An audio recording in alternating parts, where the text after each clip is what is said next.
Hey, this is Alan Picturemaker with Pro Wrestling Archives. Me and Rick Smooth are here with Tara Daly. How are you doing today, Tara? I'm pretty good. How are you doing, Rick? All right, Kat. I'm good too, man. Tara, I got a couple questions for you. So what made you want to get into the wrestling business? Well, I grew up watching Legends. I've been going to wrestling since 2001. And a couple people that inspired me was Devin Moore, Drew Blood, Drew Gulak, Trey Nassar. Rest in peace. Very cool. Very cool. So you grew up watching, like, what shows have you been to live firsthand, and what did they do for you? My first show was Ring of Honor 2002 at the Rec Center. Okay. Wow. Now, Tara, Rick said that you're training to be a wrestler. Now, like, where are you training at? I'm actually training at the UCW Academy with Jimmy Reeves. Okay. Now, what are some of your experiences with that you're having with your training? It's kind of like, it's hard, but it's hard in a way because you're taking a lot of bumps and bruises, and your body's not used to it. But I'm learning a lot just from, like, in-ring personality and cutting promos and just learning the business from a worker's point of view and a fan's point of view. Okay. Gotcha. So you said you were training in this combat zone? Is that what you said? Yeah. Okay. Question for you. What do you think about that video that just came out with that woman wrestler who was saying all that crazy shit about DJ Hyde? Have you seen that? I saw it. Honestly, she is right because women shouldn't be dubbed as porn stars. We're just as good as men. Yeah, so what exactly happened with that? He was selling tapes, he was selling matches to softcore porn companies? I don't know. That was before I got into the business, but it's disrespectful to us women because they're looking like us as disrespectful talent, like sleeping in the locker room when we pass our way through wrestling as somebody that we need to stand for, because us women stick together by helping each other out. By if we need like makeup or extra gear, we actually help out each other, not by just slipping around. Yeah. Okay. Question. Well, real quick, sorry, what do you think about, like, the women's revolution in wrestling, and where do you think it's going to be maybe 5-10 years from now? It depends on what promotion you're talking about, because if it's CZW, there's a lot of women I respect, like Valentina, Casey Cattell. She's one of my favorite wrestlers to date, and she helps a lot with training, or with Velvet Sky. She inspiration to me. A lot of people think that just because you're fat means you can't wrestle, but I've seen a lot of people, and one of the girls I really, really look up to is Jessica Havoc and Nevaeh. Okay. Now, like, from the women of wrestling in the past, who has inspired you the most to decide you wanna pursue training to become a pro wrestler?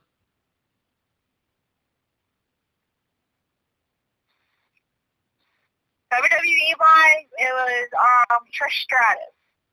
Ring of Honor wise and CZW, it was Primetime Amy Lee, and of course Allison Danger. Okay. Yeah, well, Trish Stratus is one of our favorites here at the Pro Wrestling Archives, no doubt. Question. So when it comes to the combat zone, what's the training like? Because, I mean, I know that their product is really hardcore shit. Like, they're always, doing the most outlandish kind of shit in the ring.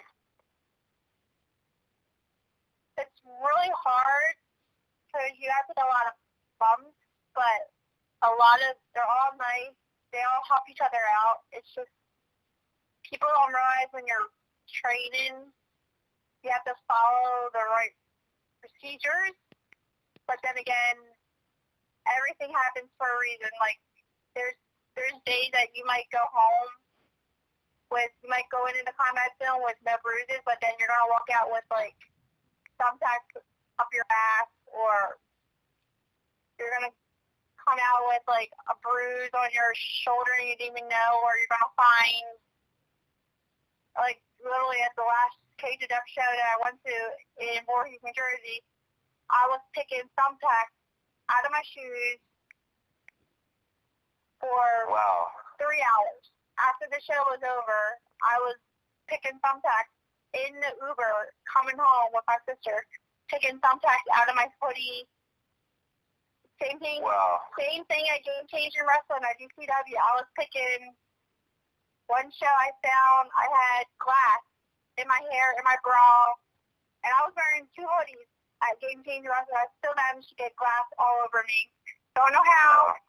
And it took me 45 minutes, and I was finding not little pieces. I was finding chunks of glass in my hair, bra, shirt, even in my jeans and in my shoes. I don't know how, but that's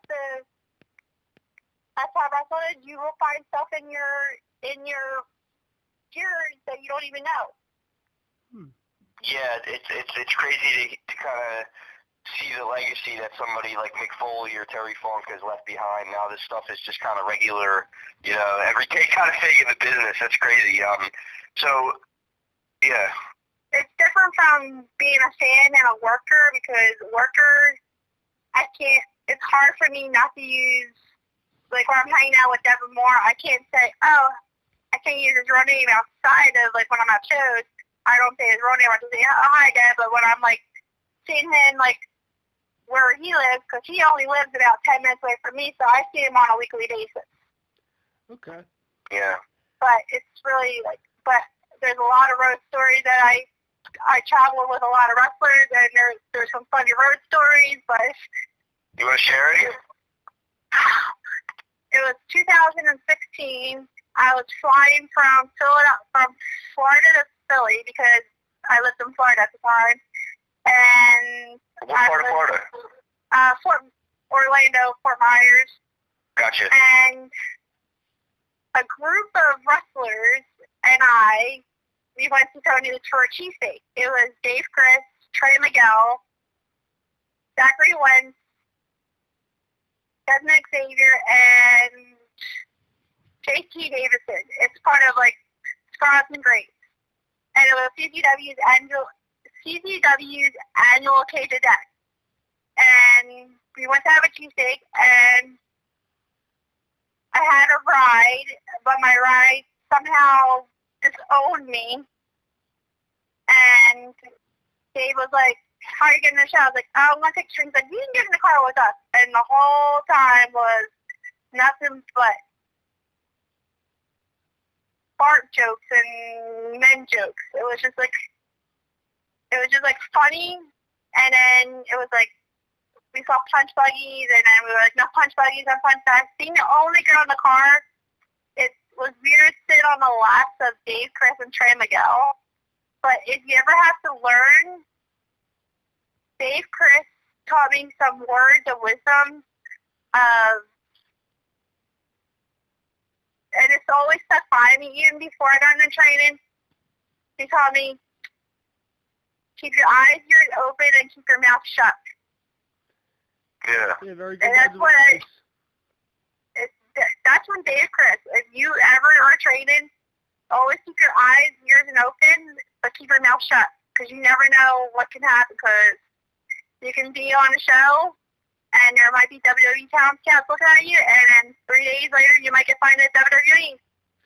Awesome. Yeah, no, I know. I've done my share of training, like, a couple times around, like last year with Rob Noxious at CCW, Fort Noxious Training Academy, and the training is pretty intense. I know, like, the first time I got in the ring, and I was doing back bumps, front bumps, learning how to fall, taking chops. It takes a big toll on your body, and like it takes a lot of cardiovascular stamina to do this. Like, I know, like, one thing that Rob would have us do, like, each and every time that we go to training, he'd have us warm up by running this hill, which is right outside the school. And one thing that you do learn is you learn a sense of discipline, and because discipline's important, and as well as the psychology in it. And just the most important thing that you learn is is safety in the ring, making sure that both you're safe, that your opponent's safe. And I know Rick even did some training himself too with Rob's school. Rick, do you want to talk about your experiences training with Stefan? Yeah, so I did one day, and that was all I wanted to do at that time, because you know how it is. You got to get in there and see for yourself what it's all about. And you know, I've done some, you know, I don't like to, claim this, but I have done backyard. So when I did get into the training, I kind of already knew that I was kind of limited when it came to what my body was able to do or what not to do. And I got frustrated with myself, and I said, I can't really do this. But the one thing that I do remember is that after I did it, the next day my body actually felt kind of good. And then, the second or third day, I felt like I got hit by a car. Wow. Now, I know you tried training one time before with Johnny Logan with top rope, and then you trained another time with Stefan, with CCW. What was it like? How'd you compare both those times? I never trained with Johnny Logan, actually. Remember at the old church, you trained with him that one time, I thought? No, I did. I went and watched. I did not get really, I think I might have got into the ring at one point, but I just watched and watched him train other people. I think I might have tried to do like a couple back bumps or something, just fucking around, but no, I wouldn't call that a training session, Okay. But what I would say is I'm not counting myself out. I still might do it one day, and right now my body is still in, I don't have any real injuries, so I could do it. But I kind of went the Jim Ross way, which was like I wanted to find what was me in all this stuff, and I found myself to be a decent enough commentator to do it, and a good interviewer, and just somebody who wants to be behind the scenes. Maybe one day even be on either some creative or some booking or something like that. So that's where my head's at with it all. Okay. But Tara, I got a question for you. So when it comes to all these different promotions, what's your favorite promotion of all time? My favorite promotion is Rockstar Pro, because 2017 I went to Rockstar Pro for the first time, and they didn't have to do it. He let me watch a class, and I learned that one night, that 3 hours of just watching him teaching his students, I learned so much of not getting in the ring, but I just learned so much from him. I soaked it all in. And Rockstar Pro is the only promotion besides H2O that gives their students a weekly preschool steps of wrestling. Like they will sit and teach you the physicality of wrestling. And if you're doing something wrong, they will point it out to you. They won't, because I actually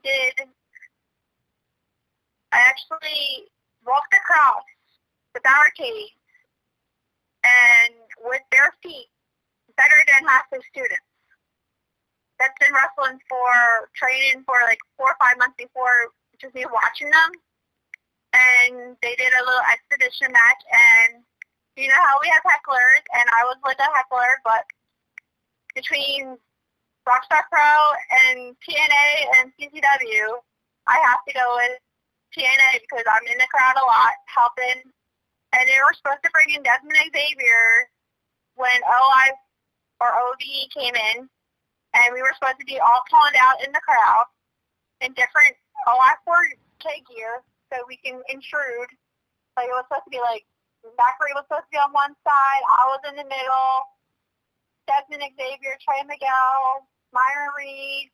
We were all supposed to be in the crowd, and we were all supposed to like do an invasion of Ohio versus everything.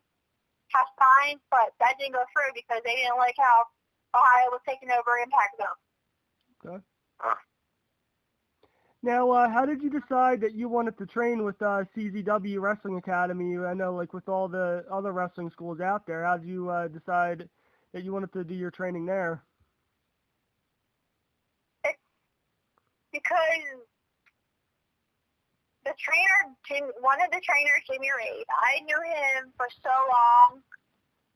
I knew him since 2003, and I trust Jimmy Reed more than anybody with training, because then I know that I'm not getting crappy training. I know that because Jimmy Reed's a 20-year veteran, and you rather learn from the best than somebody that's been in the business 10 or 15 years. I'd rather learn from somebody that has a lot of experience. And Jimmy Reed, I was supposed to be on a show with Jimmy Reed and Prince Nana and Sal Renara as the embassy. But something happened. Couldn't go. But it's all good because you never know what life can bring you, because one day you can be here and one day you cannot be here. Yeah. That's a good way to look at it. All right. So, when it comes to women's wrestling, like, what do you want to do with it? Like, what are some of your goals? I really want to be a tag team champion.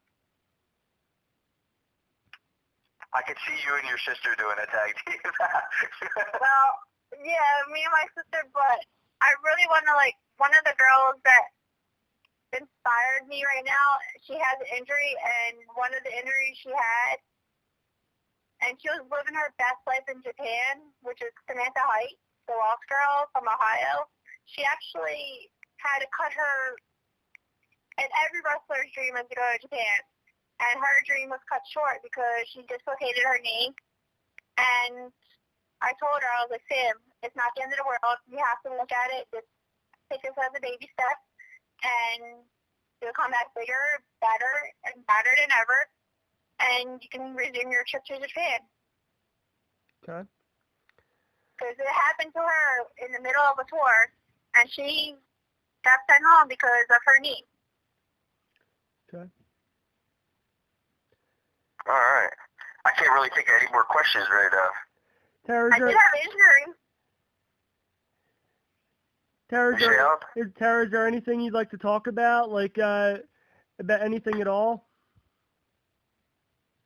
Injuries, like I did get injury. I had an injury on my arm. I got barbed wire, and I have like a big scar on my arm, which now my tattoo covers it because it was back in 2007. I was helping Ring of Honor their 6th year anniversary show in Manhattan, New York, and I was loading up the guardrail with somebody, with Mary Gage, and somebody dropped the guardrail, and we're not talking like your average guardrail, we're talking about steel guardrail, and somehow it dropped, and it sliced my finger open, and here I am, like what am I doing? And so I ran across the street to Walgreens, or Drain Weed. It's called Drain Weed. It's like a Walgreens. I literally sewed my finger with a needle and thread by myself. Okay. Now, wow. Still have the scar. What was it like, and how did you get in with helping out with Ring of Honor? I've been going to Ring of Honor since 2002, and I know a lot of the wrestlers from, like, I know Deranged, Insane Dragon, 60 Elax, Tony DeVito, H.T. Loke. Okay.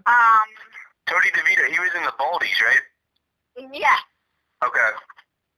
And I remember them. it's so weird because I just saw H.T. Loke in February at the show, and I haven't seen him for like almost 13 years. And it's weird, but he still remembered me, and he was like, oh, I was like, yeah.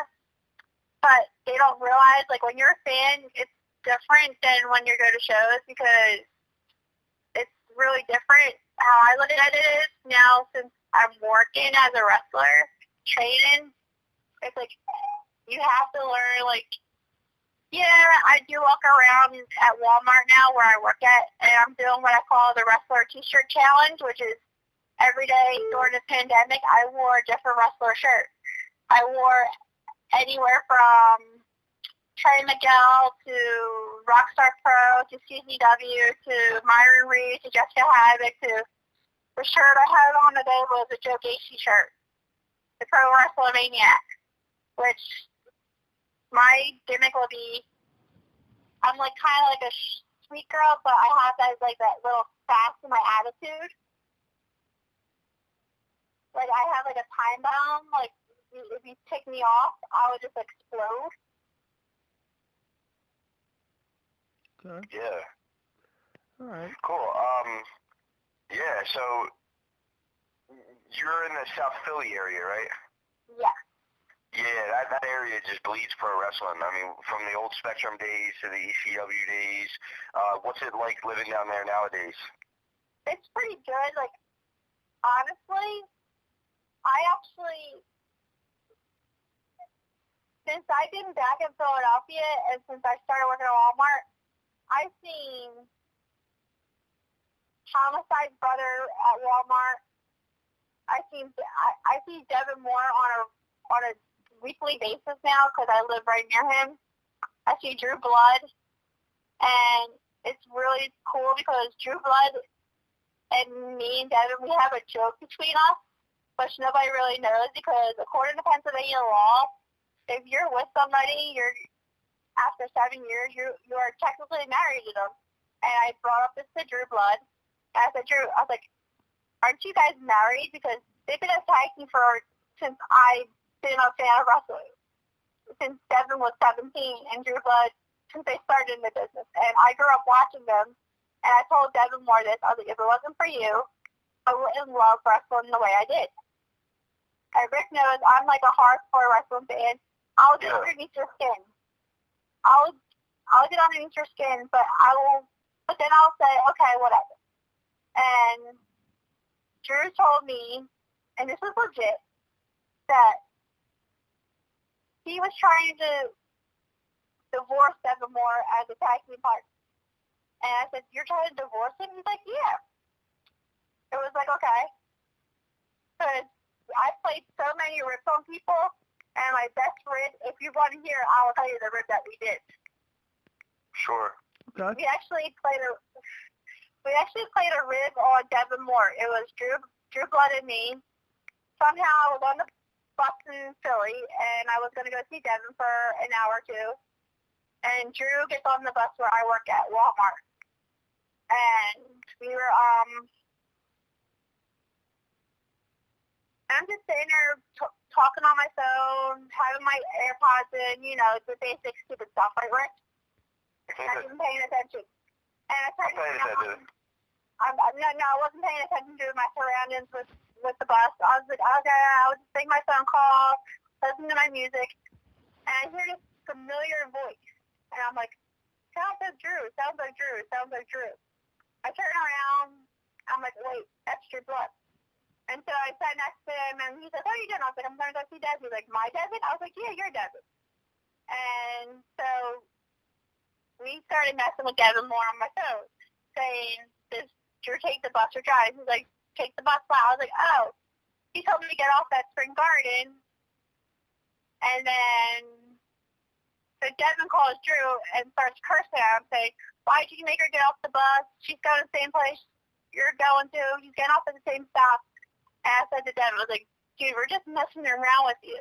And then Drew was like, I have to mess with him at least once a day, or my day isn't complete without messing with Devin.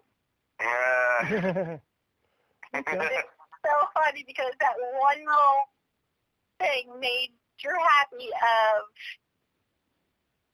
messing with Devin Moore for the 5 minutes of messing with him made Drew like a kid in a candy store. Okay. Yeah. Well, I think this wraps up the interview, I can't think of anything else to ask, so thanks for doing this interview, and you're listening to the Pro Wrestling Archives. Thanks for doing the interview, Tara. You're welcome anytime. All right. Thank you. Have a good When one. I get my first headshot, I'll sign it to Rick and you to say, thank you for having me as my first interview. And Awesome. To No problem. Under No problem. No problem. Thanks for doing it. Thanks for doing it. You're welcome. All right. Bye.